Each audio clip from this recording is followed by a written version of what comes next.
Greetings. Greetings, good people. It's Uncle Vigilante, and we're live. It is Epic Cash Live this Friday. And man, oh man, I want to share something with you. I want to share a little screenshot. And first thing I want to do is show you this bad boy. And I just can't hammer enough that there is going to be a halving, an Epic Cash halving, the end of October. Max, welcome. Yoga, welcome.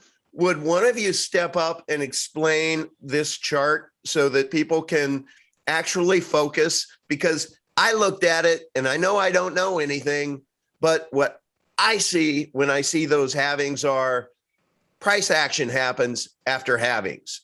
And I think it's good to be in Epic Cash this side of the halving. And this channel's dedicated to newbies, and us newbies, look, we need to be told what to do. So I'm telling people whom I love, guys, get into Epic Cash now, because good things are going to happen, because the stars, sun, and moon are coming together. So I'll leave it to you guys. Who wants to talk about this and explain this chart to us? Yoga, you want to, or?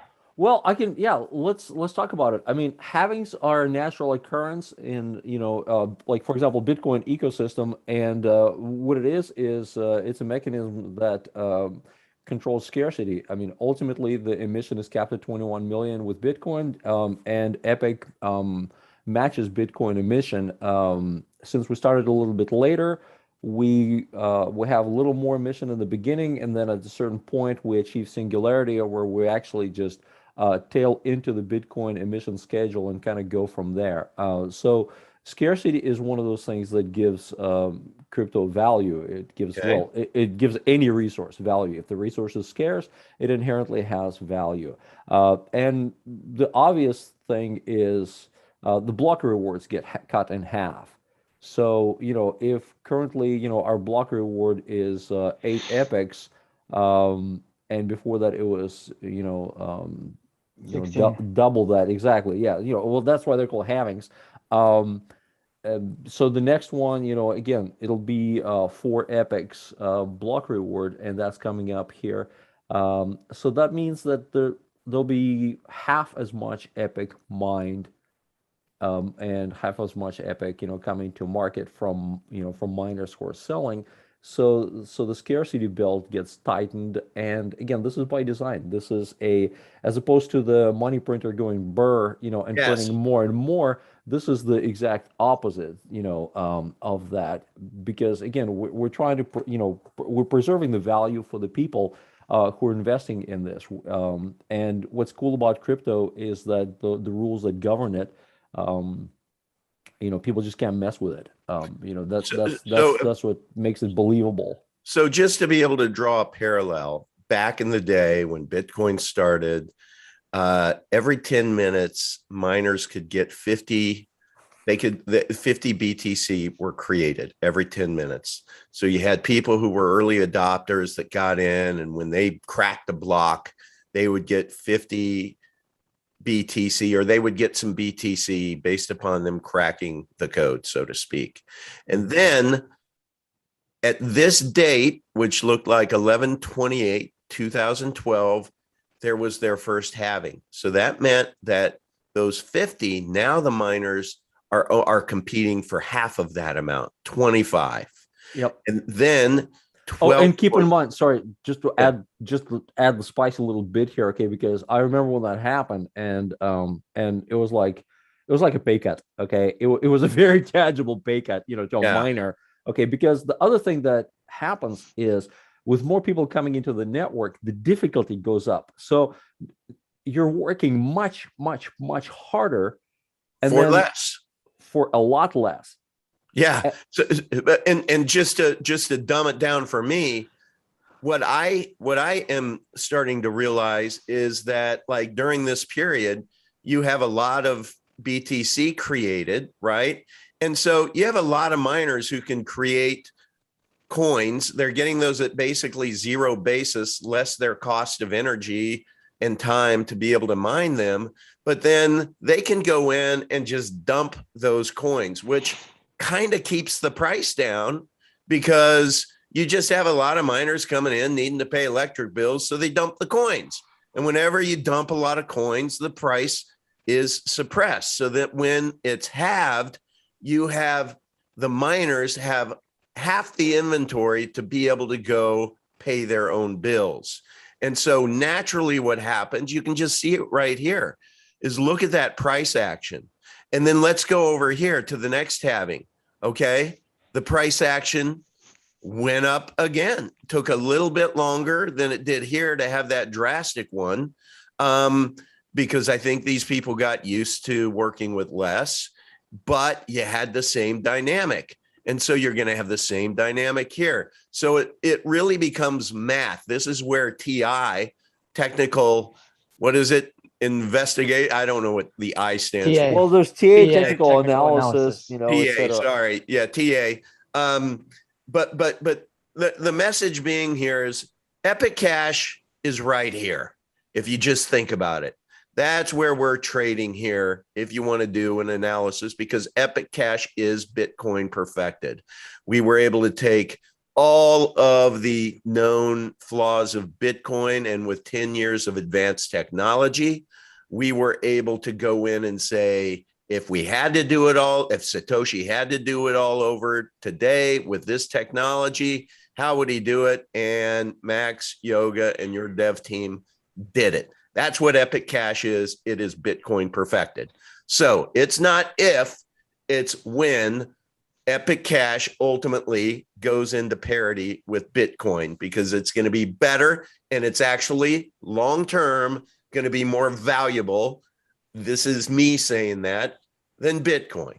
So I wanted to just share that because the end of October is when this event's going to happen. We won't beat that up anymore, but you know, we got to think about these things, folks. We have to think about being on the right side of history here. And I'm not shilling Epic Cash. I'm just sharing with you my understandings and my learnings. And I'm starting to look at this differently through a different lens. And like, man, smart people get in before the halving, right? And so Epic Cash now, I mean, let's look at this, guys. I want to show you another. Let's just take a look, because people are starting to understand this. Let me get to a different page here. I'm going to go to Coin Market Cap. We're going to go to where is the right here, guys. So this is the last 30 days.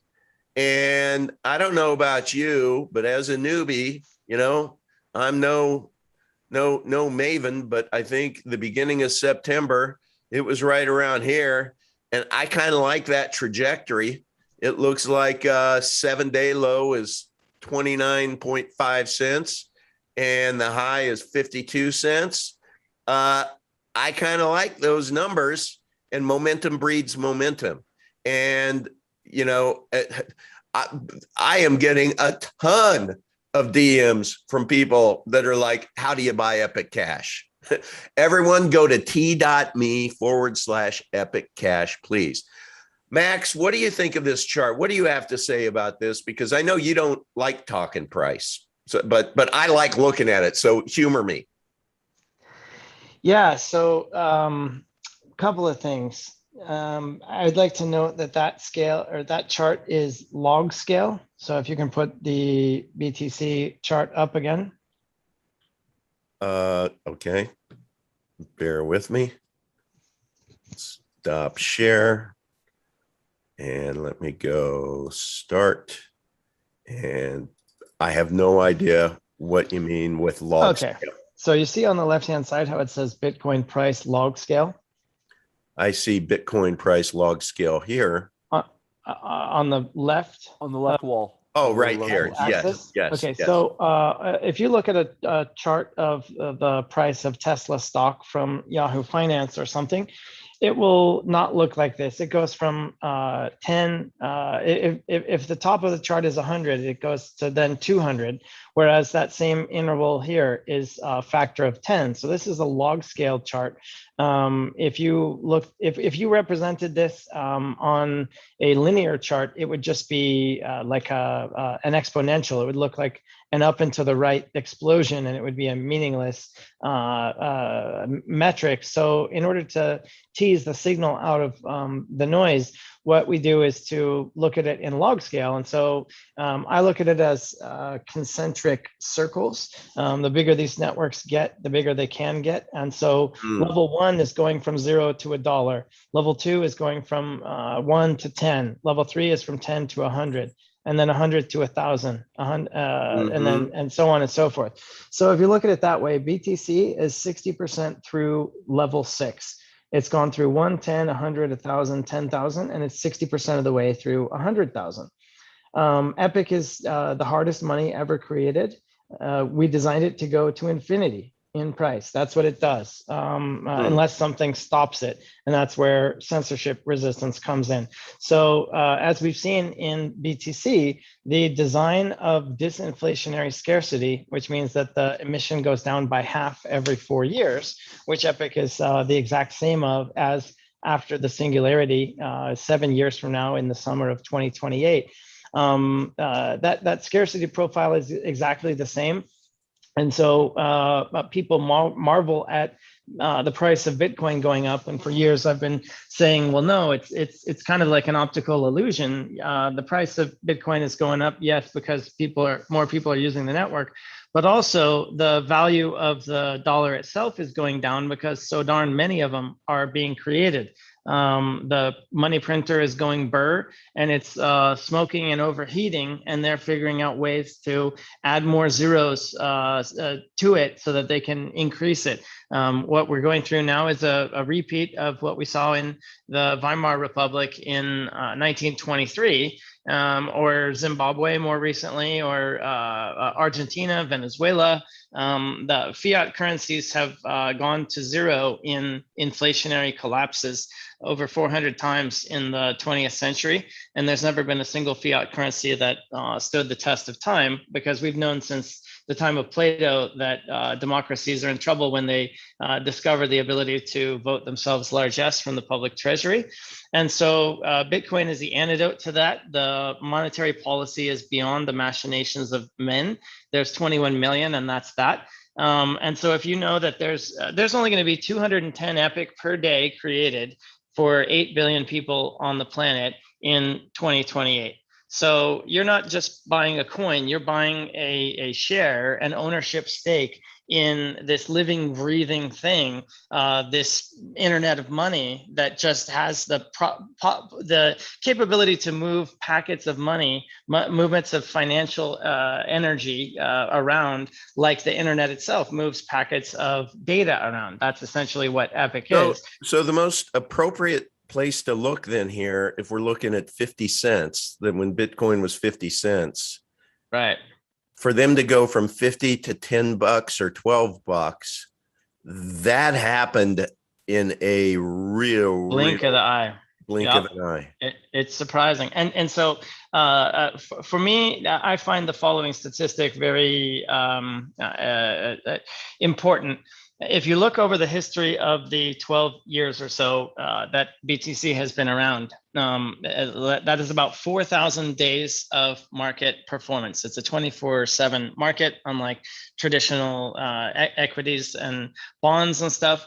And so of those 4,000 days, if you take the top 10 of those days and say how much of the overall return was represented by those 10 days, it would be, I think it's like 90%, something like that. So people that try to market time and figure out, draw lines on charts and like read the chicken bones and try and make squiggles. Okay, like if you're out if you're out the 1 day out of 800 or whatever that math is, you're going to miss out. And so the most successful people in Bitcoin historically have been those prudent dollar cost averagers that don't try to time the market. They just understand that the long-term mechanics of disinflationary scarcity work in their favor. And 60,000 today seems high, just like 3,000 seemed high in the summer of 2017, because that's where it was. I remember when BTC went from 5 to 3 and people said, this is over. This thing sucks. It's done. And by the end of the year, it was 19. Yeah. Yeah. So Well, it's just, that's the kind of market we're in. Epic is designed to go to infinity. That's its job. which is amazing. I'm going to screen share something here. Let's see if I go there. And how about that? Let's stop. Am I screen sharing or no? No, and actually, while you're looking for that, if you, for a future episode, or maybe somebody listening in the audience would take it upon themselves to set this chart aside, the Epic emission, it lines up uncannily. I mean, if you look at the Epic emission curve against the log scale historical price of BTC, that was really the aha moment. I remember sitting around and we were thinking about the stablecoin and what kind of asset would need to be the ultra high grade collateral to underpin the whole debt complex. And so we kind of backed into the design of Epic that way, because we said, holy smokes, like that is really what matters. The role of mining is widely misunderstood, but fundamentally it's a mechanism for the world to compete for that 6.25 coins per 10-minute block, 144 times a day that's there. And the more energy that the world can pump in, which is bottlenecked through the SHA-256 ASICs and the need to buy them through a handful of Chinese companies that don't have a lot of capacity, means that the world is capacity constrained in terms of how many people can play. The number of people that participate in Bitcoin mining is much lower than the number of people that would want to participate in Bitcoin mining.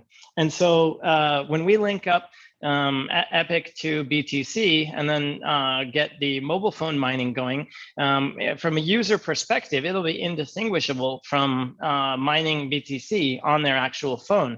They'll be actually mining Epic and choosing the payout in BTC, and economically it'll work out a lot worse than them than if they just did Epic directly. But you know what I prefer? You know what I prefer? Because I like being different. You know, I'm going to get a gold chain and I'm going to put an ASICs miner on it. And I'm going to walk around with my Bitcoin mining ASICs miner just to be cool. What do you think of that, Max? You're telling me you can do it on an iPhone? Shit. That's what we're working on. That doesn't give me the attention I deserve. I want people to look at me and say, that's a Bitcoin miner. You know, he has back issues because he has to haul that thing around. Well, I want to just have some fun right here, and I want to share a screen with you because yesterday I was invited into another group on Telegram, and I went in there to say hello because there's a gentleman named C Pork who said some nice things about Uncle V and how I handled the TCV debacle on the Darrow pick. And so I just wanted to go thank him. And anyway, end up getting invited into this group and was having a great time and a great conversation. And then lo and behold, there's some guy that decided that he didn't like me. And he started pulling up charts like this that, you know, we're telling why, you know, everybody in there should stay away from Epic Cash.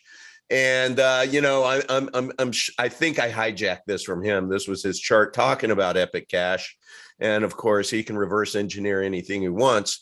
Thank goodness there are some real smart people in that group who migrated over to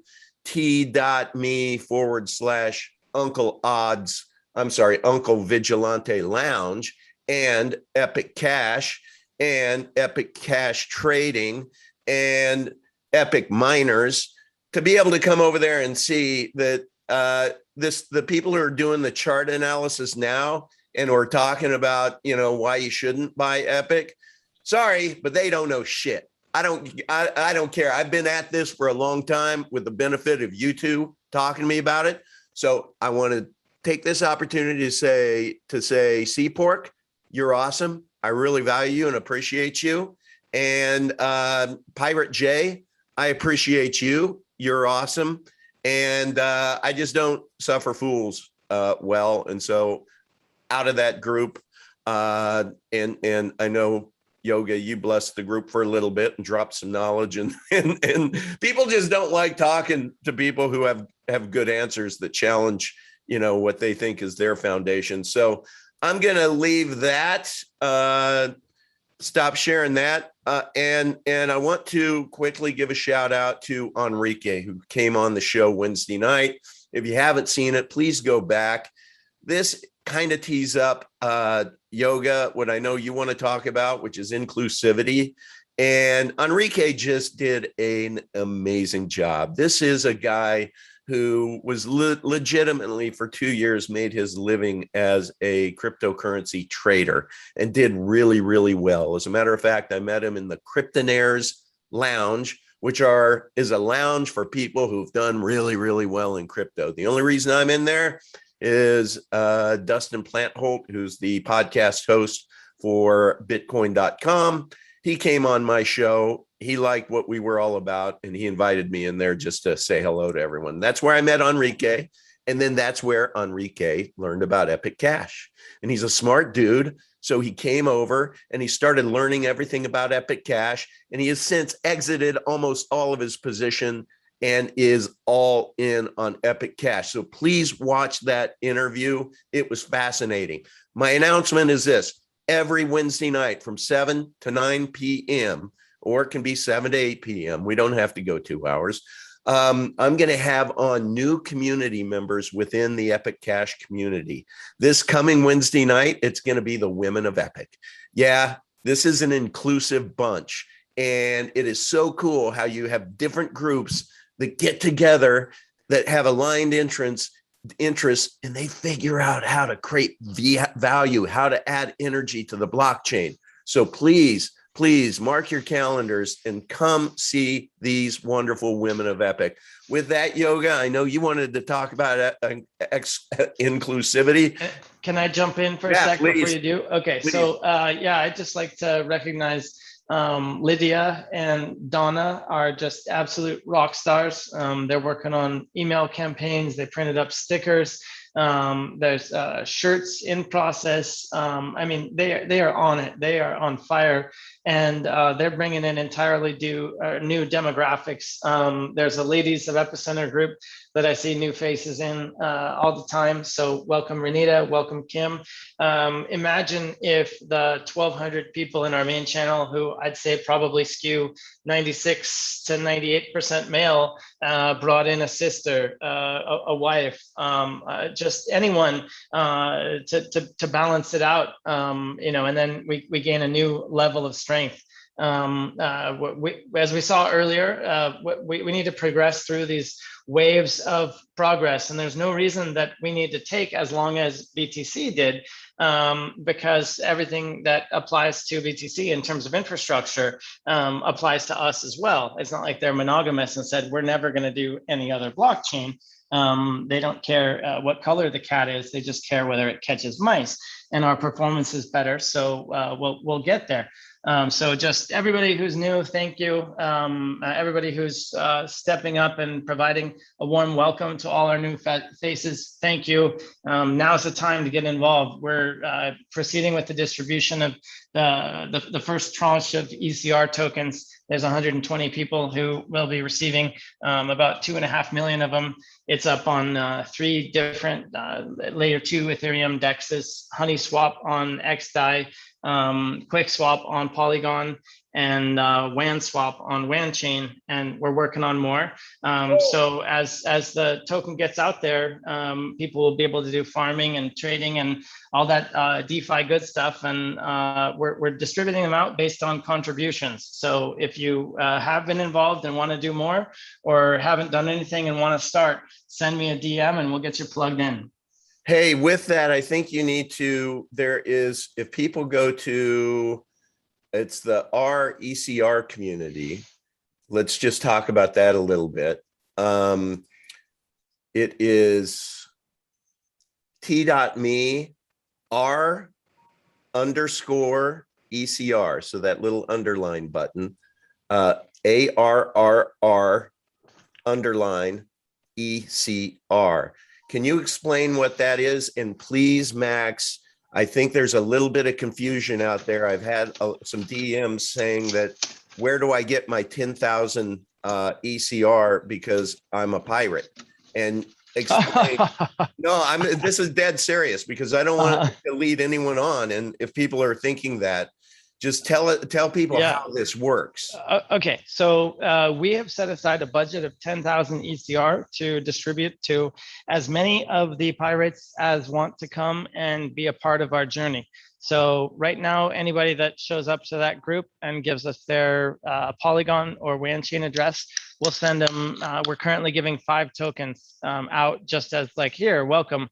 This is a taste. Now you're in the boat. It's an incentive to take a look.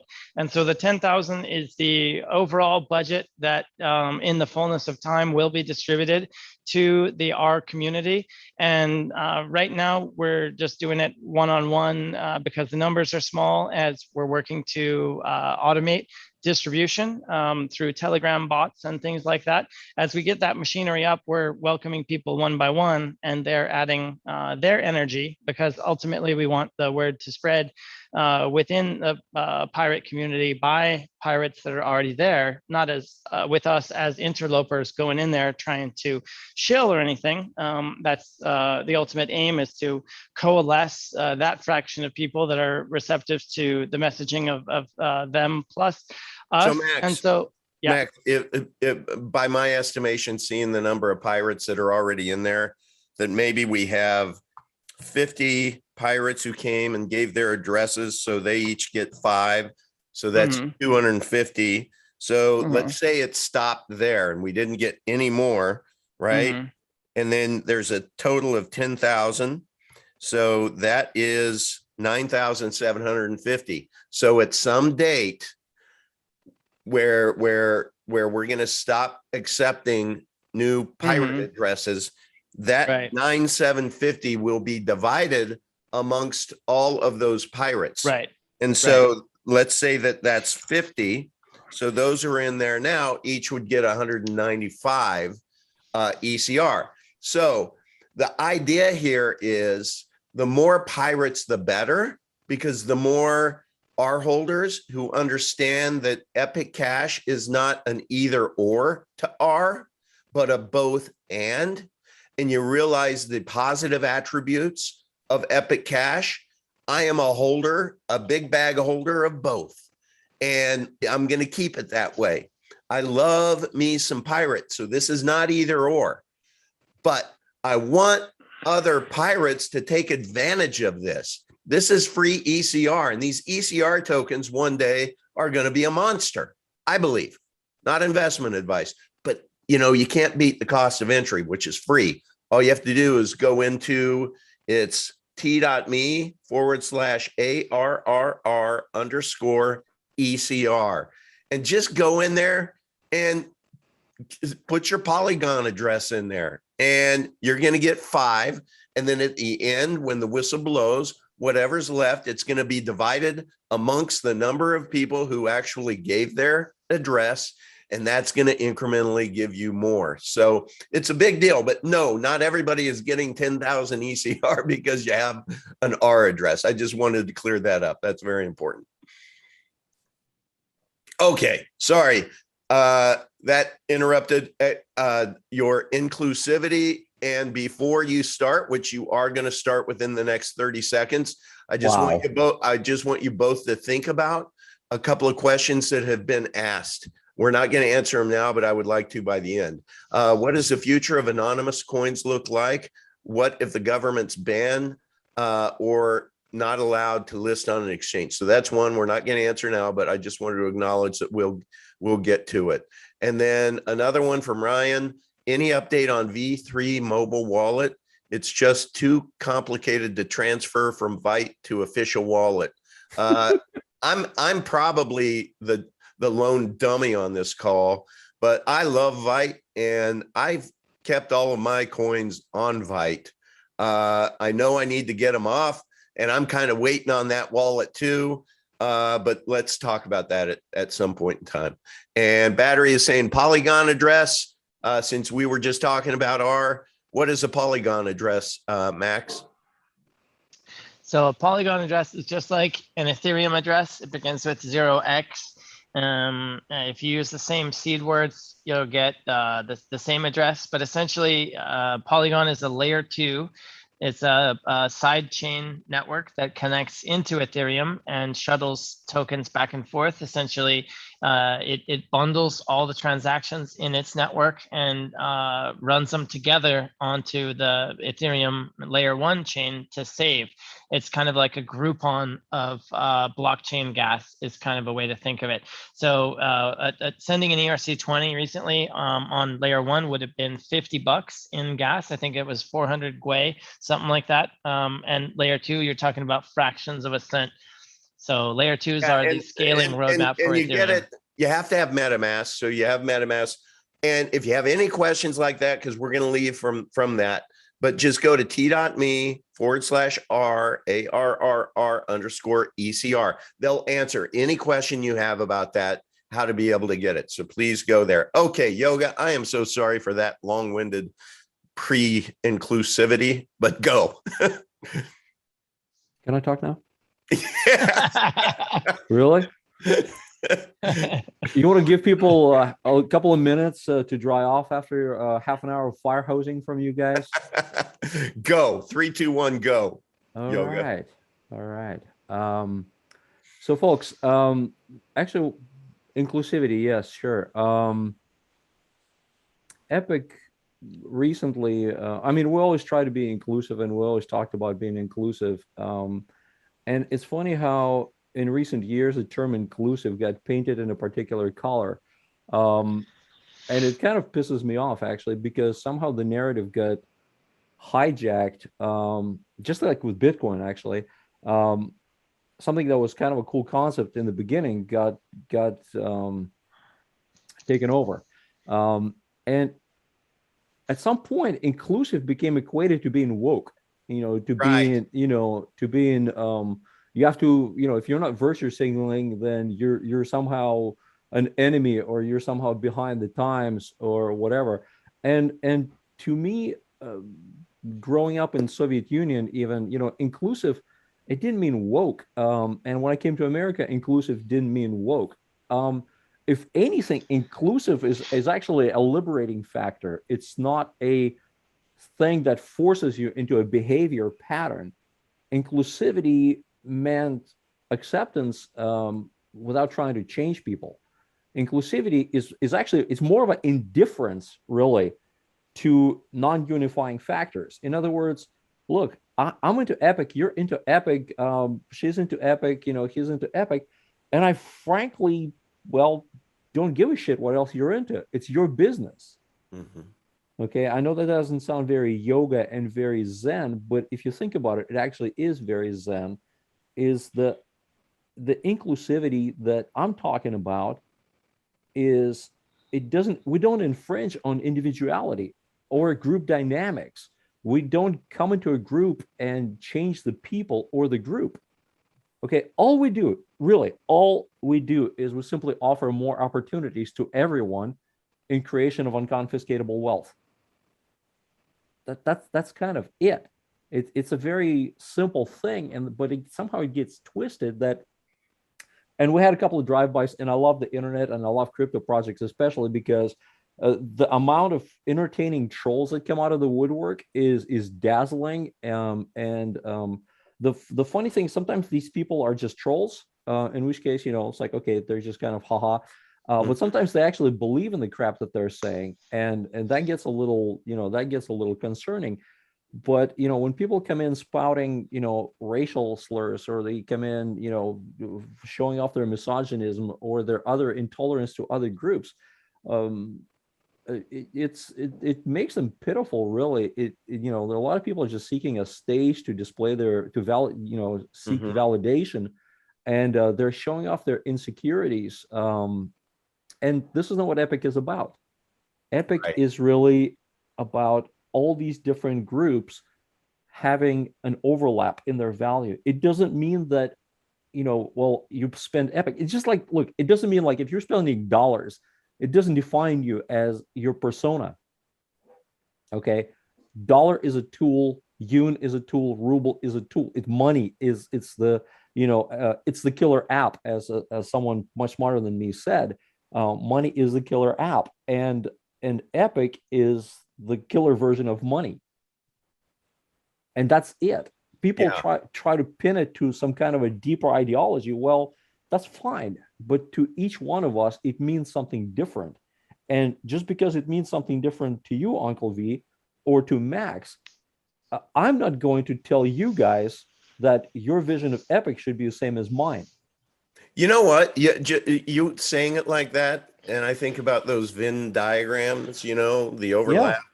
Yeah. And if you think about just green cash and about how there are all these Venn diagrams that all have cash right in the middle, whether you're black, white, speak English or don't, whether you're 6'8" or 5'2", everybody has a Venn diagram around cash. And I think what I am hearing you saying is that's the same with Epic Cash. Cash doesn't care who owns it. Yep. Epic Cash doesn't care who owns it. And that is the purest inclusivity. Yes. Really. Yeah. Right. That's what I wanted to get at, because it's just people start rewriting the past. People start rewriting the English language. People start rewriting the, and we got to stop doing that. And we got to get real, and look at it. Okay. And the thing is, with proliferation of isolated groups, especially like on Telegram, I noticed this alarming tendency that people who are cut off from fresh, or at least like peer-reviewed information, they get inundated with misinformation and just outright bullshit. You're talking about this group that we got recently invited into, and the thing surprised me the other day. It's a pretty good sized group of people, who are pretty bright, and they have their kind of crypto and stocks thing, and but they were seriously discussing how a neutral wallet was somehow responsible for their Bitcoin and other surveillance cryptos that they're using getting flagged. So again, I loved your answer. They're blaming a wallet, folks. Okay, and if you're a crypto newbie, let me just walk you through on this. Okay, because a group leadership from another group accused a popular wallet that's been around for like 6 years. Okay, of somehow colluding with KYC exchanges to out them out. Now, again, all this time, these guys are using Bitcoin, right? Yeah. Okay, so the obvious scenario is that these people were exposed to tainted BTC, right? And most likely the forum leadership did not want to draw attention that a particular non-KYC centralized exchange was loaded with tainted BTC. Or just didn't, or just. Well, I'm not saying names. I know you didn't say names. I'm a neutral guy. Okay, I'm just presenting. I had a Tourette's moment, and I'm sorry, it just happened. Okay, so right. So what people this is like, okay, somewhere somehow you end up getting $100 bill in your wallet. Okay, that was a product of some heist or some hijacking or some brutal blackmail or something like that, right? And then you go and you deposit that in your bank, and then a couple of days later, there's a knock at your door, and some folks, in black suits show up and ask you uncomfortable questions about where you got that $100 bill. Well, I hope you're smart enough not to turn around at your awesome, leather wallet and demonize it and belabor it, abuse it, because your wallet betrayed you. It's not the wallet; it's the damn lack of fungibility. It's the serial number, So I start telling folks, first I kind of found this nonsense hilarious, but then like this was taken for truth. And this is, okay, again, this is over a decade later of people using Bitcoin, and they still don't understand how totally trackable it is. Like when I mentioned the root of the problem to them, I actually got some people like disbelief. And then I start explaining how trackable Bitcoin and other surveillance cryptos are. I was told that, well, only hackers like you, have access to this info. And I was like, well, again, 10 years, guys. It's been over 10 years, and folks still don't know. They still don't understand. And sadly, some of them don't even believe that invasion of Bitcoin's non-existent privacy, mapping of user data and sharing user data, balances, spending, buying, their sources It's a multi-billion-dollar industry. I mean, you got companies like Chainalysis, CipherTrace, Merkle Science, Messari, TRM Labs, Forter, all these other companies popping up every day, and their business model is pimping your privacy. Okay. Right. To governments, foreign and domestic, to companies, foreign and domestic, to special interests, well, to anybody with money can buy your financial information today. And because it's less regulated than like your credit information, it's easily swapped across borders, and there's a lot less oversight on this. So people are running around using Bitcoin, using Ether, using other things that are serialized and totally trackable, and they don't even understand like the amount of exposure that they're living under. And then they blame their wallet of all things. So again, I just, this is one of my like what grinds my gears moment, and Epic is inclusive, and Epic Cash is private. And people say, well, how private are you? That's the other one that I like. Well, how private are you? Are you more private or less private than so and so? Well, it's private enough. It's like a door on your house or a curtain on your windows. Okay, people can't see inside.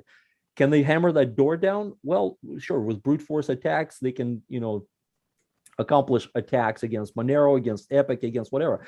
So once they start deciphering your blockchain, what will they find? Well, in case of Monero, all the information is in that blockchain, including a bunch of fake information mixed in with a bunch of real information to obfuscate it, but it's still all in there. In case of Epic, for example, we don't recycle addresses. There's no meaningful address information. We don't store amounts of transactions at all, which is why our blockchain is like 1.7 gigs instead of like Monero's 100 gigs or Bitcoin's 350 gigs.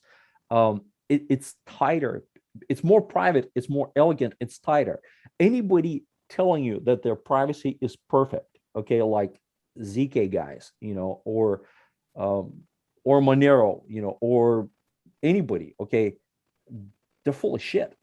It comes down to math. It comes down to the amount of math required to break down their privacy, okay, and that's just head-on attack. But sometimes there are also backdoors, okay. So somebody comes up with this amazing fortress, with these 2-meter thick walls and this moat in front of it and everything, okay, except on the back end there's no wall, okay, and people just waltz in, okay. So there's a lot of crypto that's kind of like that. And like Monero for first 3 years thought that it was really super private with all these different, rings you can choose, but what people didn't realize that was actually a vulnerability. Monero, again, I like going back to Monero because it's kind of like been the best known privacy coin for a number of years, despite their flaws. And people say, well, are you as good as Monero? And it's like, well, I guess in some regards we're better, in some regards we're worse, but nobody in Monero community, by the way, who actually knows the math will tell you that it's perfect privacy. Everybody who is honest tells you it's good enough privacy. Then you look at other factors. You look at blockchain size, you look at, speed of transaction, number of transactions, per second, et cetera, et cetera, et cetera. And Epic objectively looks pretty damn good. So again, that was kind of my whole thing. It wasn't per se about inclusivity, but it's really about how the whole thing kind of works together, fits together, comes together. Hey, regarding Epic privacy versus Monero privacy, and something that we've seen before, and there's a certain Dr. Seuss character that I've done a video on. I have someone in the chat saying, can you tell me more about Mimblewimble 2? There was someone in November 19, Ivan Bogatti, who managed to track transactions, but not amounts. I listened to the Dr. Seuss thing twice. I do want to invest in it. So he does want to invest, but he's just, can you guys unpack this Ivan Bogatti narrative that's out there? Yeah, please share a link. Tiresome just necking the stuff up because it's basically rubbish. But yeah, we will, come to our group. We'll share the link again. And there's been like 2 or 3 rebuttals. Most people actually ignored the article completely because it's just crap. It's like somebody doing a tutorial on how not to fall off the edge of the earth. It's like a book saying how to pay zero taxes on your income, and the idea of the book starts with, okay, well, first you just don't file any tax forms, and you hope they never show up to take you. Like the whole premise of the book starts with that flawed, retarded idea. And here he starts off by not understanding the fact that Mimblewimble doesn't have addresses. And then he goes on to talk about all these theoretical scenarios that if it had an address, exchanges could do X, Y, and Z. And oh, by the way, I ran a node for 60 minutes and here's what I found. Well, duh. Like, so there's an article called Factual Inaccuracies of Breaking Mimblewimble that I thought was very restrained. It's a crudely executed hit piece by someone that had an interest, let's say perhaps in making the value of an asset go a certain way. That's, if you've ever watched the show Billions, that's fair game in that game. So I'd say consider the source. Neutral engineers pointing to facts, Hey, Max, say one thing. Yeah. I thought I read, did you write sorry, let me get rid of that. Did you write a Medium article on that or a response? I thought I saw somewhere. If you did, maybe I can drop that. No, but I will. I'll take a note. And if anybody is literature oriented and wants to help on writing stuff, we have kind of a team sport. Everything that goes out on the Substack is a product of a team effort. And so if you have a way with words, we can use the help. And I'll add that to the list. We'll put out a once and for all article referencing everything that's out there. And really, I mean, the information is out there. The facts are what they are. And there's nothing to talk about. Yeah, guys, looks like somebody put up a Medium link to, Lindbergh, one of the Grin community guys actually talks about the actual inaccuracies of breaking Mimblewimble's privacy model article. That's the one. That's one factual, of the, yep.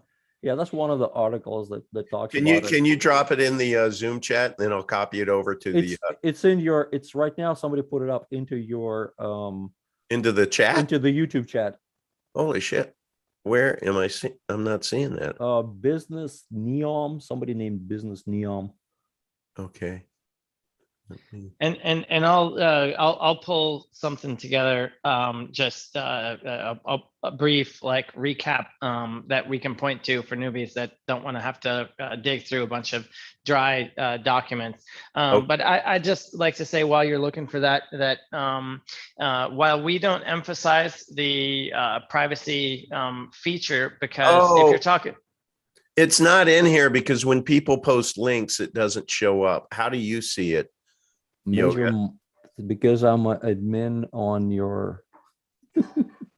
Well, I'm an admin. Can you just drop it, copy it, and drop it? Yeah. Please. Okay. I don't.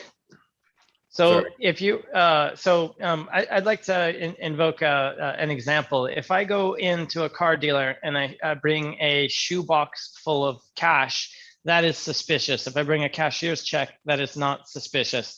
And it's the same thing here. If you use a tool that its only reason for being is to provide privacy, and just people are, we judge certain groups based on the behavior of others. And if there's other people that are using it that are doing bad things, then your choice of that currency kind of makes you a little suspicious. And so with Epic, paying with Epic, the amount of nefarious use of crypto overall is very low, and with Epic it will be very low as well, just because we're focused on going after different market segments. Darknets, Monero, more power to you. Pirate Chain, more power to you. We're not going to try and prevent anybody from using our stuff, but that's not our focus, and we're growing more in the wholesome areas.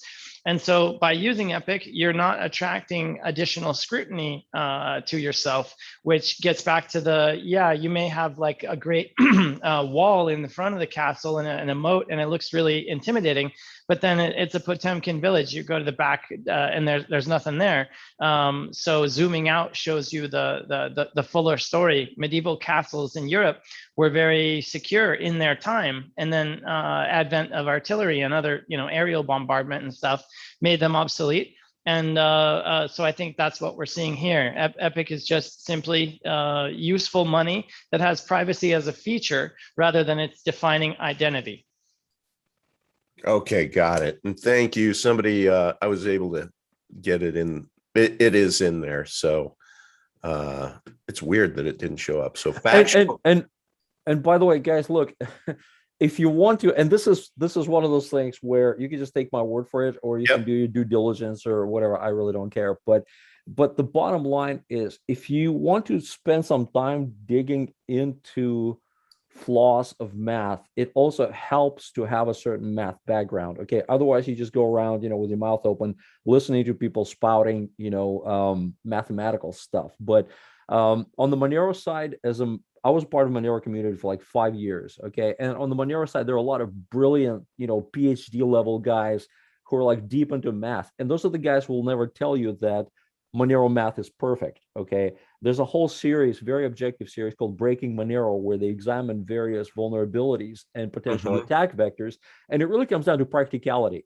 How practical is this vulnerability? How is actually doable is this? There was a bug that came out in Monero in July that was actually on Cointelegraph that impacted transaction privacy. For people that were you receive something and then you send it back right away.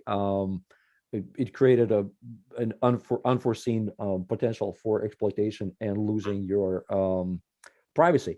So there's all these different nuances, okay, but there's this diminishing point of return of wasting your time researching, pardon me for saying this, shit that you won't understand anyway, okay, because the math gets really, really hand wavy. Okay, so accept the fact that just like the door on your house, as good as it is, somebody big enough, strong enough will break it down, and they absolutely have to. Okay, that is not to say that there's no need for that door on the house. My point is, it's not how private Epic is, or how private Mimblewimble allows Epic to be, or how private Monero is, or how private R is, or how private, whatever privacy crypto is. That's not my point. My point is, the king is naked. Bitcoin is freaking naked. Okay, that's it. That's the point. I mean, people are spending all this inordinate time digging into the nitty gritty of privacy, of the mathematical, of the elliptical curve vulnerability, man. And my anonymity set is bigger than yours. And exactly, let's lay out our anonymity. What's an anonymity set again? I don't know. Right, and start measuring the length of the anonymity set, and then we get into. We get into ZK, but hey, wait, screw ZK. There's ZK snarks. Oh, really? Well, I got ZK storks. Well, shit, man. I got, anyway, okay. And all this time, they're using Bitcoin. Right. And they're using Ethereum. and they're blaming their wallet, okay, for betraying them. Yeah. I mean, this is the thing, that the level of absurdity, people are digging into this math, okay, and then they're just turning around and doing that, okay. If these people use a fraction of their time, a fraction of their attention on the real issue, on this censorship mechanism, and people say, I still see today, oh, Bitcoin is unconfiscatable. By the way, funny thing about word unconfiscatable, just like fungible, a lot of dictionaries online still don't recognize it as a real word, which is kind of a commentary on the socium, I think, and the political climate, that the fact that the word unconfiscatable is not recognized, because guess what, plebes, all of your stuff is confiscatable except for privacy crypto. And because people don't understand that unconfiscatable and tainted mechanism. People say, well, I got my Bitcoin in a cold wallet, man. Okay, it's under a rock on a titanium plate, somewhere in Arizona desert, man. We're coming to the end here. Yeah, we're coming to the end here. So I just run through my list. Well, you guys, hold on. You guys robbed me on half an hour. Let me just. Not me. It was Uncle. Period on this. I've been a good listener today. Right. Well, let me just put a period on this. Just because somebody can't physically take away your Bitcoin, doesn't mean that they can't flag it as tainted. Yes. And it's still in your cold wallet, except it turned into a turd. It gets even worse. It gets much worse. Here's what it is. That's Do my you mic want? drop. Okay.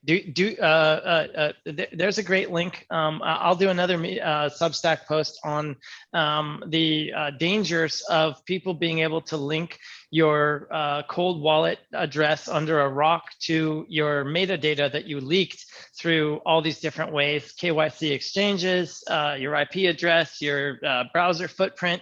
I mean, the data, the identity theft industry, the military personal information industrial complex, you could call it, will sell our data to anyone that has the money. So do you want organized crime knowing how much money you have and linking that to your physical address? The cost of that is coming down, and it's coming to your neighborhood, but not if you use Epic. Do you want advertisers spamming you based on your wallet info?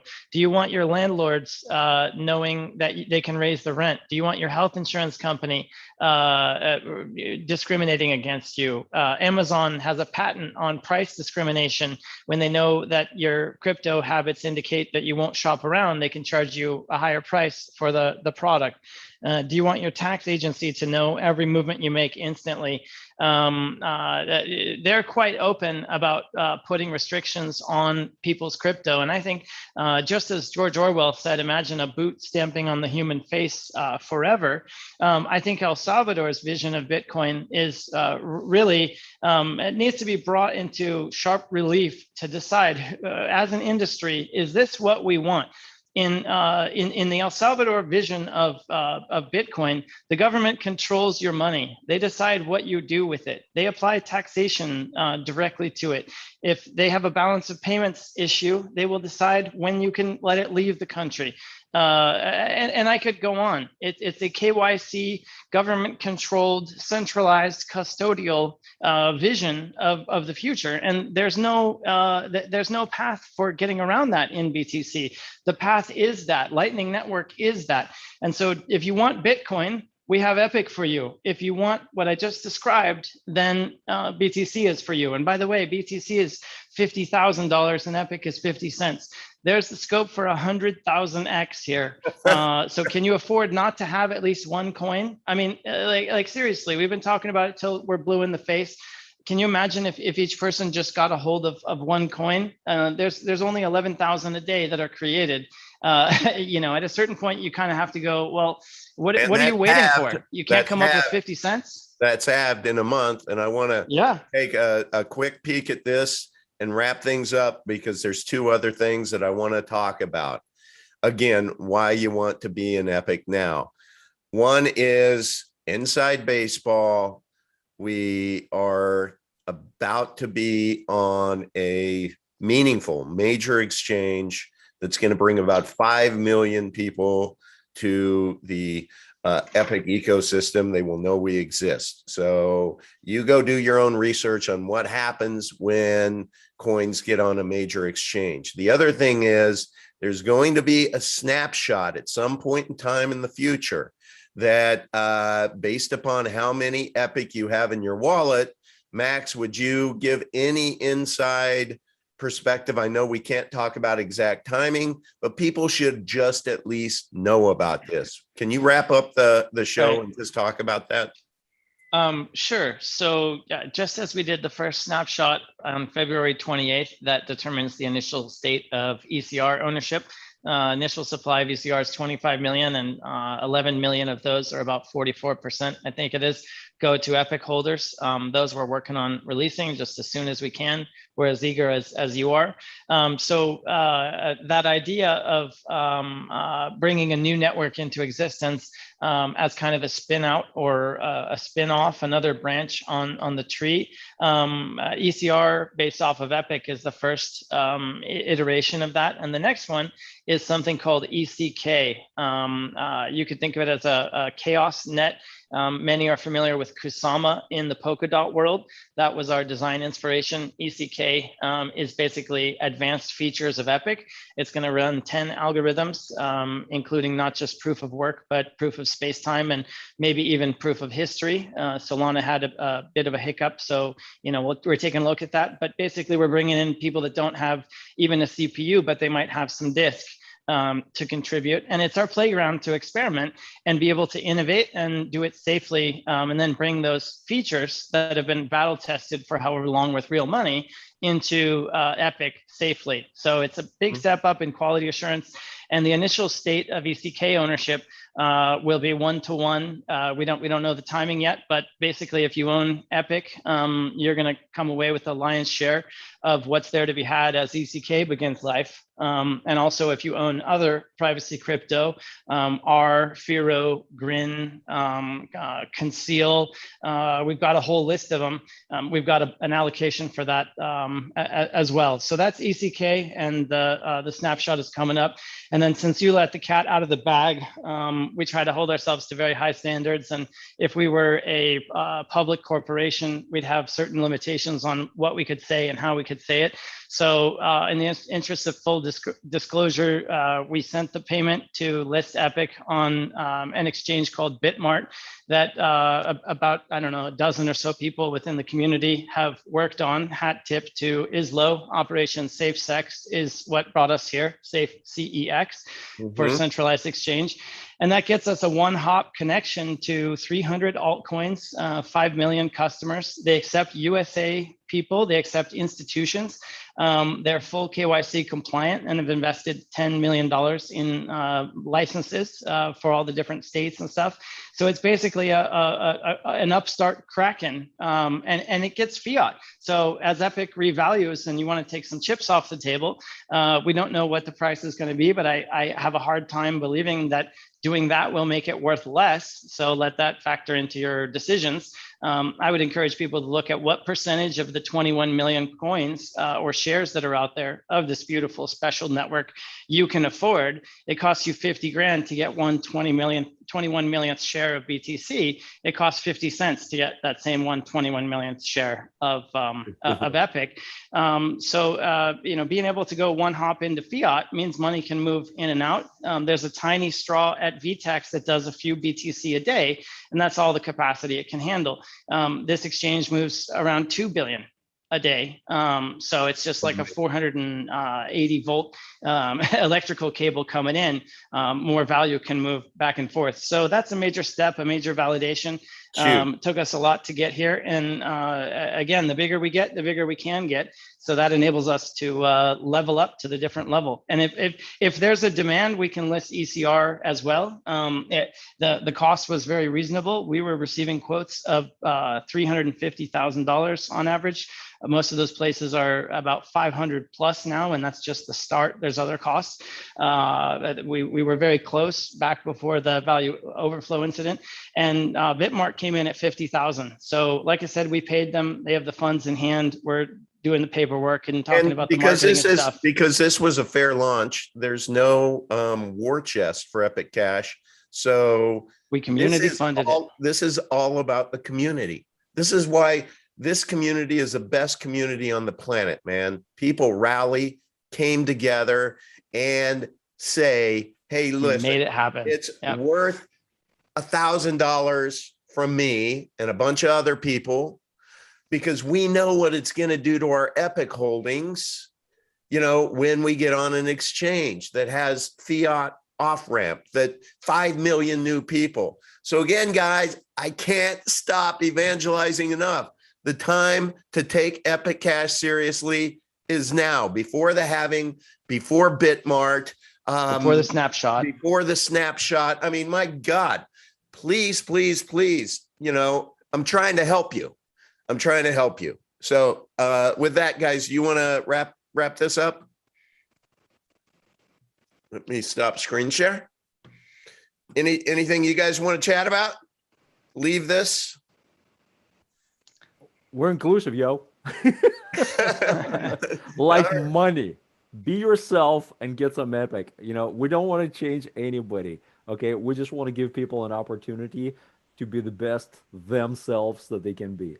That's right. And if you have cash on the sidelines, just as people bought war bonds back in World War II to be patriotic and help the nation survive.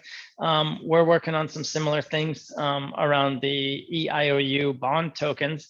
And while we're not at liberty to share the full information, let's just say that if you have spare cash on the sidelines, in the fullness of time, looking back, you'll probably be very happy that you decided to contribute to the building of Epicenter by parking your cash in the IOUs. There will be an ECR kicker component as well. Basically, the centerpiece of our funding strategy is the debt component, the IOUs, and the early movers are getting a very special deal. So now's the time. There's the Epic opportunity, the ECR opportunity, the EIOU opportunity, and the others are going to start coming hot and heavy as well. So yeah, like you said, now's the time. And I like what Dak said. I'm not going to say your whole first name, but I love this, and I'm going to end on this before I say cheers. Let me get my end meeting for all. But here, I'm going to say it before I say cheers, but I love this. Dak says, sounds like Epic and ECR are going to go all hex on the crypto community.